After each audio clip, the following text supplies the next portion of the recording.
So I bought this sad, tired Game Boy off of eBay as a bit of a modding project, but frustratingly it doesn't power up. So today's video, I'm going to open it up, see if we can find the problem, and hopefully get it all ready for a future video where we can add some mods, such as an IPS screen and a new shell. But for now, I think we head over to the workshop, we crack the Game Boy open, and we see if we can find the problem. I'll see you in a sec. So here's the Game Boy I picked up off of eBay. It's missing the front screen protector. There's a few sort of scuffs on it. I mean, we even got Mr. Cook here, who was obviously the previous owner at some point. If we check out the battery terminals, we can sort of see there's quite a lot of corrosion. Yeah, there's quite a lot of corrosion on this side as well. So I think we should just give it a test. Pop some batteries in. Let's just see if it's actually going to boot up. I'm not holding out a lot of hope, but let's try it out anyway. And do we have any power? No, it's definitely not working. So no, even free flicking the switch, there's nothing. So I think let's we're gonna have to get this open and see if we can solve the problem. Now let's start to open the Game Boy up. It's just held in place by 6 tri-wing screws, so I'm just going to whip those out now.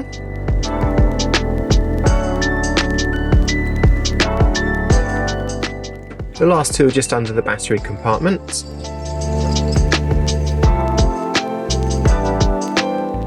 Now we can just take the top off, and we need to disconnect the ribbon cable for the screen.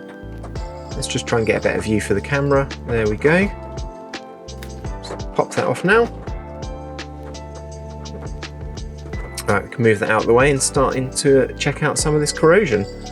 It does sort of look like the board has got some corrosion, but I think it's come through from the battery, it's come through and eaten away some of the solder mask. One of these screws looks pretty badly rusted. Hopefully it will still come out okay. And some of these solder joints look pretty corroded too, so we're going to need to clean this all up pretty well. So anyway, let's take the board out. So I'm just going to take out these 2 Phillips screws.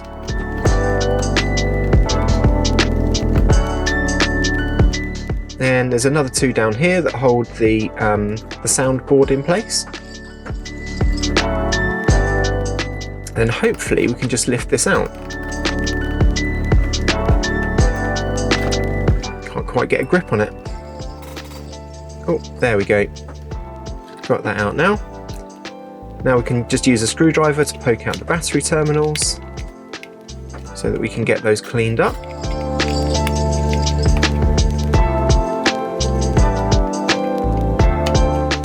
Just look at how corroded these are. I mean, they're just absolutely caked. I think what I might actually do is take these off of the board. Let's just inspect some of the others first. Yeah, they're pretty corroded, definitely all the way around. But I think we should try and clean these up. I don't actually have any spares.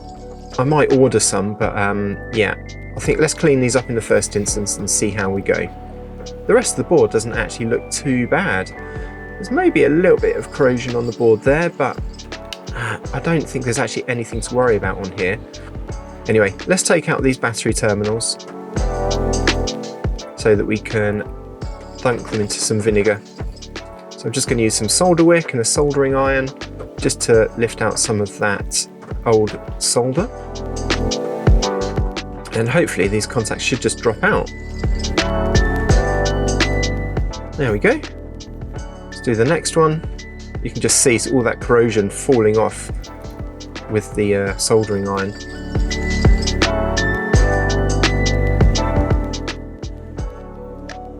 Nice, got that one as well. Let's just get rid of some of that extra solder that we don't need anymore.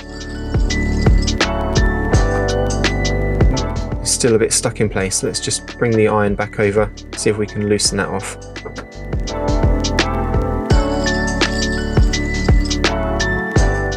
Look too bad, but the other one is pretty horrendous.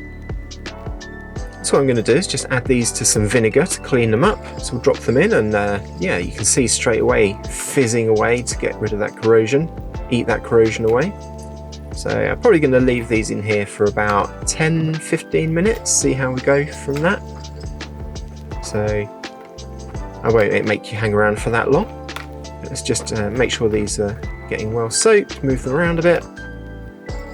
And now we can just turn our attention to cleaning up the board while those fizzle away.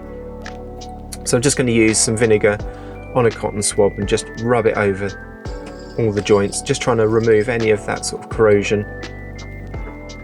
I want to be a little bit focused here because I don't want to damage the board by applying too much vinegar, because obviously it's quite corrosive.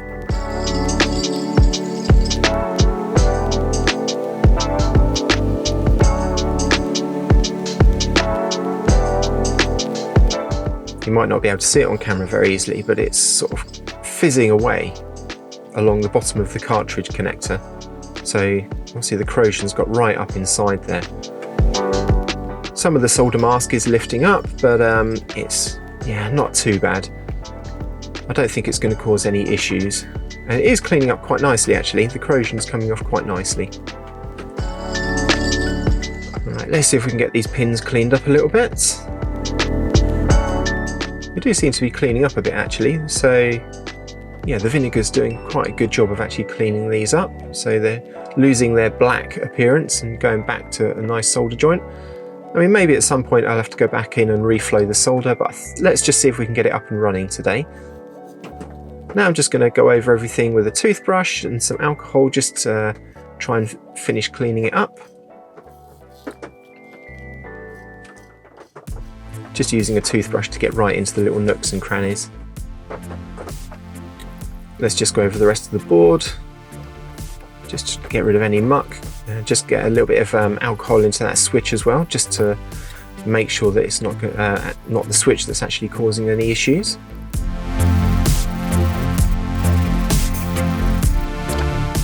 Might as well just come in and give all the pins for the screen a clean too while we're in here. There's some really old flux here, so it's all really sticky. So let's see if we can get some of that up too. Yeah, you can see how that's lifting up onto the cotton bud. Just do the finishing touches to the pins. You can see they're a lot brighter now. That's actually pretty pleased with that. Now let's put the battery terminals back in. They're a lot brighter now, which is good, so hopefully these are going to work. But probably what I'll do, I'm going to actually do a part 2 video doing some mods, installing an IPS screen and a battery, and I think it'd be a good idea to actually install some new battery contacts. So make sure you subscribe and turn on notifications so you don't miss that video when it comes. But anyway, let's just add a little bit of extra solder here. Let's move over to this side, so we're just going to add a little bit of flux so the solder can flow. The nozzle was a bit stuck, so it was a bit of a pain to get it out actually. I've pinned it in place. Ooh. Let's just bring the soldering iron back in just to loosen that solder back up. That's better. Now we can slot them all back into place. Hopefully this is going to be enough just to get it working for today. Bring this Game Boy back to life. Make it feel a little less sad. Right, let's just start to get this all screwed back together then. So I'm just going to pop the main board back in place.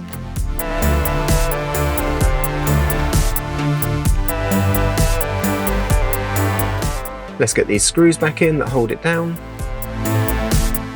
Just a reminder, these are the Phillips screws. I should have actually cleaned up that rusty one, didn't I? But I forgot.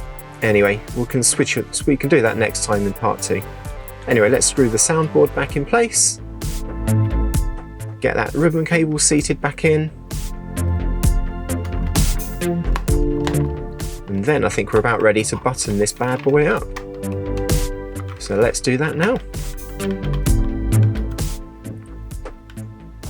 Oh, forgot the switch. Let's just tease that in. There we go. I think I've got that seated properly. It's a little bit fiddly. Maybe I should have just removed the board. I was just being a bit too lazy. There we go. Now we can button the bad boy up. So just coming back in with the 6 tri-wing screws, cue montage, and chilled music.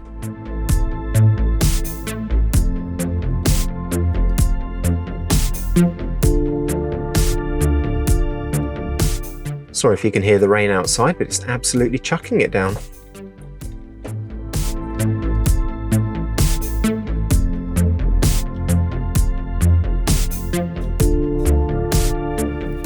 I forgot to say earlier, one of the screws was actually really churned up, so I'm going to leave it out and get a replacement at some point. But for now, let's just see if this works. Got the batteries in. Anticipation, get the cover. There we go. Is it going to work? Let's take a look now. So let's pop in again, good old Tetris, and see if it works. Let's turn it on. Nice, yeah, and we have a picture. Looks a little bit like it's getting a bit cropped off. Yeah, I mean, if you look here on the game, you can actually see where it's cropping off on the left and right. But as we're going to be installing an IPS screen, I'm not actually too worried about that. We've got it up and running, and that's fantastic. So I think we're going to finish up. So I'm really pleased. We've got this Game Boy up and running, and it's all ready and set for its future modding adventures with the new IPS screen and shell and a couple of other little bits and pieces as well. So make sure you don't miss that video, so subscribe and hit the notifications so you know when that video comes out. Hopefully it'll be in a week or two time, but in the meantime, why don't you check out this video up here, and I'll see you next time. Take care and goodbye.